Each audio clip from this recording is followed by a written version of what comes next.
Hello guys, welcome my YouTube channel Nikita English classes में आप सबका स्वागत है। राधे राधे। आज हम पढ़ेंगे बाल गोविंद भगत जो राम वृक्ष बेनीपुरी द्वारा लिखा गया एक रेखा चित्र है।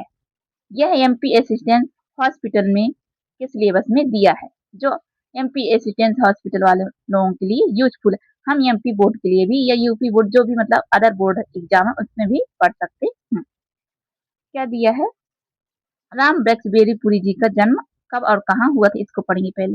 राम वृक्ष बेनीपुरी का जन्म बिहार के मुजफ्फर जिले के बेनीपुर गांव में हुआ था। कहाँ हुआ था?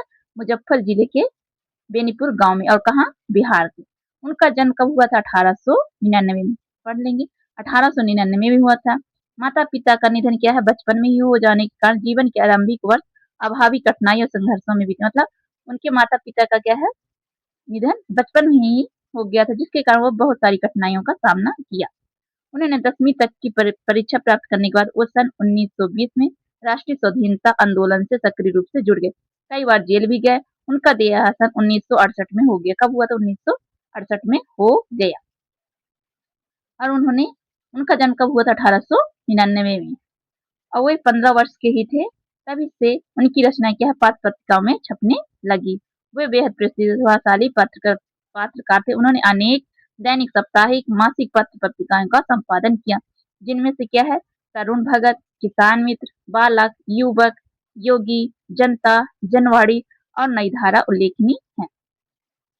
गद्य की विविध विधाओं में उनके लेखन को व्यापक प्रतिष्ठा मिली। मतलब वो गद्य की विविध विधाओं में उन्हें बहुत प्रतिष्ठा मिली। इनका जन्म कब हुआ था? 1899 में। कहाँ हुआ था? मुजफ्फर जिले के बेनीपुर गांव में हुआ था। और कौन सा राज्य? बिहार में। कब हुआ था? 1800। निधन कब हुआ? 1968 में हुआ।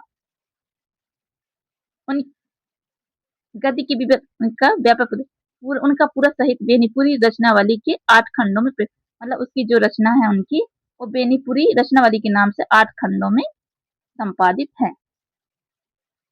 जैसे पतितों के देश से क्या है? एक उपन्यास है। चीता के फूल कहानी, माटी की मूर्ति रेखाचित्र, अम्बवाली एक नाटक है, पैरों में बंद कर उड़ने से लगा लेंगे मतलब यात्रा वृत्तांत, जंजीरें और दीवार इनका संस्मरण है।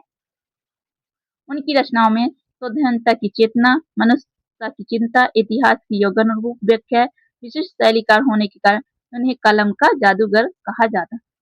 तो राम वृक्ष बेनीपुरी को कलम का जादूगर कहा जाता है। इसका जादूगर कलम, कलम भाषा का नहीं, कलम का जादूगर। अब हम पढ़ेंगे बाल गोविंद भगत, जो यह है क्या है? रेखा चित्र के माध्यम से लेखक ने ऐसे विलक्षण चरित्र का उद्घाटन किया जो मनुष्यता, लोक संस्कृति, सामूहिक चेतना का प्रतीक है। वेशभूषा, बाह्य अनुष्ठानों से कोई सन्यासी नहीं होता। संन्यास का आधार जीवन मानवीय सरोकार से होता है। बाल गोविंद भगत इसी आधार पर लेखक को सन्यासी लगते हैं। यह पाठ सामाजिक रूढ़ियों पर भी प्रहार करता है। इस रेखा चित्र की एक विशेषता यह है कि बाल गोविंद भगत के माध्यम से ग्रामीण जीवन की झांकी देखने को मिलती है। मतलब जो बाल गोविंद भगत थे वो सन्यासी नहीं थे, लेकिन उनका जीवन ऐसा था कि वह सन्यासी के जैसे दिखते थे। अब हम पढ़ेंगे बाल गोविंद भगत कौन थे, मतलब जिसके बारे में ये रेखाचित्र है। तो क्या है? बाल गोविंद भगत मझौले कद के, गोरे चिट्टे आदमी। मतलब कैसे थे वो? मझोले कद के, न ज्यादा बड़े न ज्यादा लंबे, और गोरे चिट्टे थे। 60 से ऊपर उनकी क्या थी? उम्र थी। 60 से ऊपर के ही होंगे। बाल पक गए थे। लंबी दाढ़ी जटाजुट तो नहीं रखते थे, किंतु हमेशा उनका चेहरा सफेद बालों से ही जगमग किए रहता। कपड़े बिल्कुल कम पहनते, मतलब कपड़े कम पहनते। कमर में लंगोटी मात्र। सिर में कबीर पंथियों की सी कनपटी टोपी। मतलब सिर में क्या करते थे? कबीर पंथी की कनपटी टोपी लगाती थी। तो ऐसे क्वेश्चन भी बना सकते, बाल गोविंद भगत कैसी टोपी लगाते थे? तो कबीर पंथी की कनपटी टोपी लगाते थे। जब जाड़ा आता तो एक काली कमली ऊपर से ओढ़े रहती। मतलब जब ठंडी आती, जाड़ा मतलब ठंडी आती, तो वह कमली, कमली मतलब कंबल ऊपर से ओढ़े रहते। कमली मतलब होता है कंबल। मस्तक पर हमेशा चमकता हुआ रामानंदी चंदन, जो नाक के एक छोर से ही औरतों के टीके की तरह शुरू होता। गले में तुलसी की जड़े की एक डॉल माला बांधे रहते। ऊपर की तस्वीर से यह नहीं माना जाए कि बाल गोविंद भगत क्या थे? साधु थे। वो साधु नहीं थे, बिल्कुल गृहस्थ थे। कैसे थे? गृहस्थ थे। उनकी गृहिणी तो मुझे याद नहीं, उनके बेटे और पतोहों को तो मैंने देखा था। थोड़ी खेती-बाड़ी भी थी, एक अच्छा साफ-सुथरा मकान भी था। उनके पास एक अच्छा साफ-सुथरा मकान था, खेती भी थी और वह गृहस्थ थे। किंतु खेती-बाड़ी करते, परिवार रखते भी बाल गोविंद भगत साधु थे। साधु की सब परिभाषाओं में खरे उतरने वाले थे। मतलब उनके पास खेती भी थी, गृहस्थ में रहते हुए भी वो साधुओं की परिभाषाओं में खरे उतरने वाले व्यक्ति थे। कबीर को साहब मानते थे। बाल गोविंद भगत क्या है, कबीर को साहब मानते थे और उन्हीं की टोपी पहनते थे, कनपटी टोपी। उन्हीं के गीतों को गाते भी थे, उन्हीं के आदेशों पर चलते, कभी झूठ नहीं बोलते, खरा व्यवहार रखते, किसी से भी दो टूक बात करने में संकोच नहीं करते, ना किसी से खामा-खा झगड़ा मोल लेते, मतलब किसी से झगड़ते भी नहीं थे, किसी की चीज नहीं छूते, न बिना पूछे व्यवहार में लाते। इस नियम का कभी कभी इतनी बारीकी तक ले जाते कि लोगों को कुतूहल होता। कभी वह दूसरे के खेत में शौच के लिए भी नहीं बैठते, मतलब दूसरे के खेत में शौच के लिए भी नहीं बैठते। वह वह गृहस्थ थे, लेकिन उनकी सब चीज साहब की थी। जो कुछ खेत में पैदा होता, सिर पर लाद कर पहले उस साहब के दरबार में ले जाते, जो उनके घर से क्या 4 कोस दूर पर था। एक कबीरपंथी मठ से मतलब है, वह दरबार में भेंट रूप रख लिया जाकर प्रसाद रूप में जो उन्हें मिलता उसे घर लाते और उसी से गुजारा चलाते। मतलब उन्हें जो भी मिलता वो साहब की थी। वो खेती से जो भी मतलब मिलता वो खेती से उनके घर से 4 कोस एक मठ था, कबीर मठ था, उसमें अपना भेंट दे देते थे दरबार में। इन सब में ऊपर मैं तो मुग्ध था उनके मधुर गान पर, जो सदा सर्वदा ही सुनने को मिलते। कबीर के वे सादे सीधे सादे पद थे जो उनके कंठ से निकलकर सजीव हो उठते। आषाढ़ की रिमझिम है, समूचा गांव खेतों में उतर पड़ा है, कहीं हल चल रहे हैं, कहीं रोपनी हो रही, धान के पानी भरे खेतों में बच्चे उछल रहे हैं, और तो औरत जो है कलेवा लेकर मेड़ पर बैठी है। आसमान जो है बादल से घिरा हुआ है, आषाढ़ का टाइम है, मतलब धूप का नाम नहीं है, ठंडी पुरवाई चल रही है। ऐसी समय आप अपने आपके कानों में एक स्वर तरंग सा सी कर उठी। यह क्या है, यह कौन है, यह पूछना न पड़ेगा। बाल गोविंद भगत समूचा शरीर कीचड़ में लिथर अपने खेत में रोपड़ी कर रहे हैं। क्या कर रहे हैं, रोपड़ी मतलब रोपा लगा रहे हैं। उनकी उंगली एक एक धान के पौधों को पंक्तिबंद खेत में बिठा रहा है। उनका कंठ एक एक शब्द को संगीत के जीने पर चढ़ाकर कुछ ऊपर स्वर की ओर भेज रहा है, कुछ को इस पृथ्वी की मिट्टी पर खड़े लोगों को कानों की ओर बच्चे खेलते हुए झूम उठते। मतलब उनके संगीत को सुनकर बच्चे क्या है झूम उठते। मेड़ पर खड़ी औरतें ऊँट काँप उठते, वह गुनगुनाने भी लगते। वो भी क्या मतलब बाल गोविंद भगत के संगीत को सुनकर बच्चे भी खेलते हुए नाच उठते, और जो मेड़ पर खड़ी हुई औरतें हैं वो भी क्या है गुनगुनाने लगती।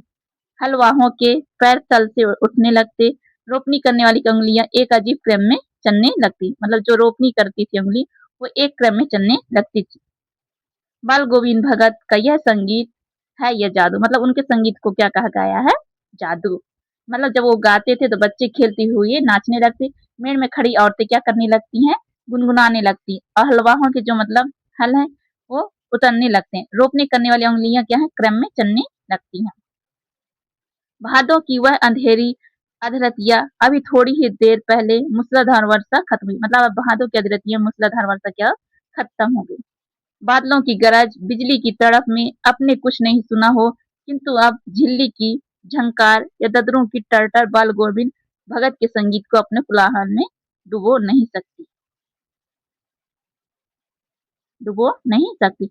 उनकी खेजड़ी ढिमक ढिमक कर बाज रही है और वो गा रहे हैं, मतलब भादों में वो गाना गा रहे हैं। मोद गोदी में पीवा चमक उठे सखिया, चिहको उठे ना, हो पिया तो गोद में है, किंतु वह समझती है वह अकेली है। चमक उठती छिया को उठती है, उसी भरे बादलों वाले भादों की आधी रात में उनका अंधेरे में अकस्मात कौंध उठने वाली बिजली की तरह किसने चौंका देता। अरे वह सारा संसार निस्तब्धता में सोया है, बाल गोविंद भगत का संगीत जाग रहा है। मतलब सब कोई रात में सोया है, लेकिन बाल गोविंद भगत का क्या है संगीत रात में भी जाग रहा है। का भादों की रतिया में तेरी गठरी में लगा चोर मुसाफिर जाग जरा, तेरी गठरी में क्या है चोर लगा हुआ मुसाफिर तुम जागो। कार्तिक आया नहीं कि बाल गोविंद भगत की प्रभावतियां शुरू, मतलब कार्तिक के माह में वो प्रभात प्रभातियां या प्रभात लगाते थे, प्रभात फेरी जिसको कहते हैं, जो फागुन तक चलती। मतलब कब तक चलती? कार्तिक से फागुन तक उनकी प्रभात फेरियां चलती। उठते न जाने किस वक्त जाकर वह नदी स्नान जाते, मतलब कितनी टाइम उठते और नदी में जाकर स्नान करते। गांव से 2 मील दूर था। नदी क्या था? गांव से 2 मील दूर था। वहां से नहा धोकर लौटते और गांव के बाहर ही पोखरे के ऊंचे भिंडे पर अपनी खजड़ी लेकर जा बैठते और अपने गाने टेरने लगते। मैं शुरू से ही देर तक सोने वाला हूँ, किंतु एक दिन माघ की उस दांत किटकिटाने वाली भोर में भी उनका संगीत मुझे पोखरे पर ले गया था। मतलब लेखक कह रहे कि जब माघ में मतलब दांत किटकिटाते, इतनी ठंडी होती, फिर भी उनका संगीत क्या है? मुझे पोखरे पर ले गया था। अभी आसमान के तारों के दीपक बुझे नहीं थे। हाँ, पूरब में लोही लग गई थी, जिसकी लालिमा को शुक्र तारा और बढ़ा रहा था। खेत बगीचों घर सब पर कोहरा छा रहा था। मतलब खेत बगीचों से कोहरा छाया हुआ था। सारा वातावरण अजीब रहस्य आवृत मालूम पड़ता। उस रहस्यमय वातावरण में एक कुश की चटाई पर पूरब मुंह काली कमली ओढ़े बाल गोविंद भगत अपनी खजड़ी लिए बैठे थे। उनके मुंह से शब्दों का तांता लग रहा था। उनका अंगुलियां खजड़ी पर लगातार चल रही थी। गाते गाते इतने मस्त हो जाते, इतने सुरूर में आते, उत्तेजित हो उठते कि मालूम होता अब खड़े हो जाएंगे। कमली तो बार बार सिर से नीचे सरक जाती। मैं जाड़े से कपकपा रहा था, किंतु तारे की छांव में भी उनके मस्तक के श्रम बिंदु जब तक चमक हो पड़ते। गर्मियों में उनकी संझा कितनी उषम भरी शाम को न शीतल करती। अपने घर में के आंगन में जमा गर्मी में उनकी सांझ कितनी उषम भरी शाम को भी न शीतल कर। अपने घर के आंगन में आसन जमा बैठते। गांव के उनके कुछ प्रेमी भी जुड़ जाते थे। खजड़ी और करतालों का भरमार हो जाती। एक पद बाल गोविंद भगत कहे जाते, उनकी प्रेमी मंडली उसे दोहराती। मतलब एक पद वो कहते थे और उसकी मतलब प्रेम मंडली उसे दोहराती दोहराती। धीरे धीरे स्वर ऊंचा होने लगता। एक निश्चित ताल, एक निश्चित गति से उस ताल स्वर के चढ़ाव के श्रोता मन में उभर उठने लगता था। धीरे धीरे मन तन पर भी हावी हो जाता। मतलब उनका संगीत ऐसा था, मन तन पर भी हावी हो जाता।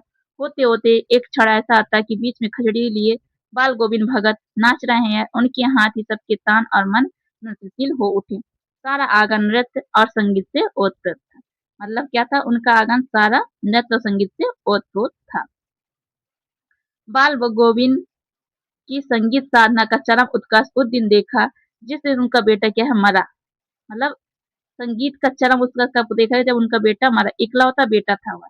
क्या था? इकलौता था।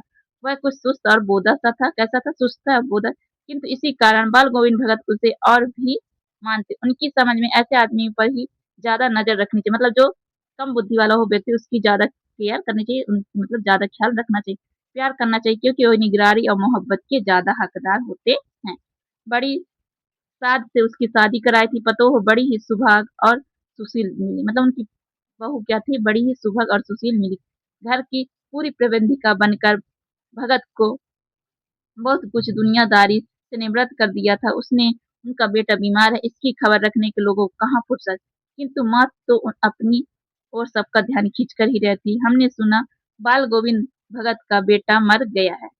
कुतूहलवश उनके घर आ गया। देख कर दंग रह गया। बेटे को आंगन में एक चटाई पर लिटाकर एक सफेद कपड़े ढांक रखा था। वह कुछ फूलों तो हमेशा रोपते रहते। उन फूलों में कुछ तोड़कर उस पर बिखरा दिए। फूल और तुलसीदास दल भी सिरहाने पर एक चिराग जला रखा। उसके सामने जमीन पर आसन जमाए गीत गाए चले जा रहे हैं। मतलब जब उनका बेटा मरा वो तब भी गीत गाए चले जा रहे थे। अपने संगीत को उन्होंने नहीं रोका। वही पुराना स्वर, वही पुरानी तल्लीनता। घर में पुतोह रो रही है। जिस गांव की स्त्रियां चुप कराने की कोशिश कर रही हैं, किंतु बाल गोविंद भगत गाए जा रहे हैं। उस दिन वो गाए जा रहे हैं। गाते गाते कभी पुतोहों के नजदीक भी जाते। उसे रोने के बदले उसने उत्सव मनाना कहते। मतलब वो कह रहे थे बहू तुम रोने उत्सव मनाओ। आत्मा परमात्मा के पास चली गई। जो आत्मा है क्या है? परमात्मा के पास चली गई। विरहिणी अपनी प्रेमी से जा मिली। भला इससे बढ़कर आनंद की कौन बात है? मतलब विरहिणी जो है अपनी प्रेमी से मिल गई, इससे आनंद की बात कोई नहीं हो सकती। मैं कभी सोचता यह पागल तो नहीं हो गए। किंतु नहीं, वह जो कुछ कह रहे थे उसमें उनका विश्वास बोल रहा था, वह चरम विश्वास जो हमेशा ही मृत्यु पर क्या है, विजय आया है। बेटा के क्रियाकर्म में तुल नहीं किया, पतोह से ही आग दिलाई, मतलब आग पुतोह दी, किंतु जो ही श्राद्ध की अवधि पूरी हुई, पुतोह के भाई को बुलाकर उसके साथ कर दिया यह आदेश देते हुए कि उसकी दूसरी शादी कर देना है। इधर पुतोह रो रो कर कहती, मैं चली जाऊंगी तो बुढ़ापे में कौन आपके लिए भोजन बनाएगा, बीमार पड़े तो कौन एक चुल्लू पानी भी देगा। मैं पैर पड़ती हूँ, मुझे अपने चरणों में अलग नहीं कीजिए। लेकिन भगत का निर्णय अटल था, तू जा, नहीं तो मैं इस घर को छोड़कर चल दूंगा।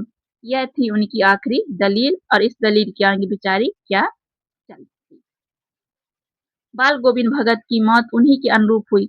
वह हर वर्ष गंगा स्नान करने जाते, स्नान पर उतनी आस्था नहीं रखते जितना संत समागम और लोक दर्शन पर।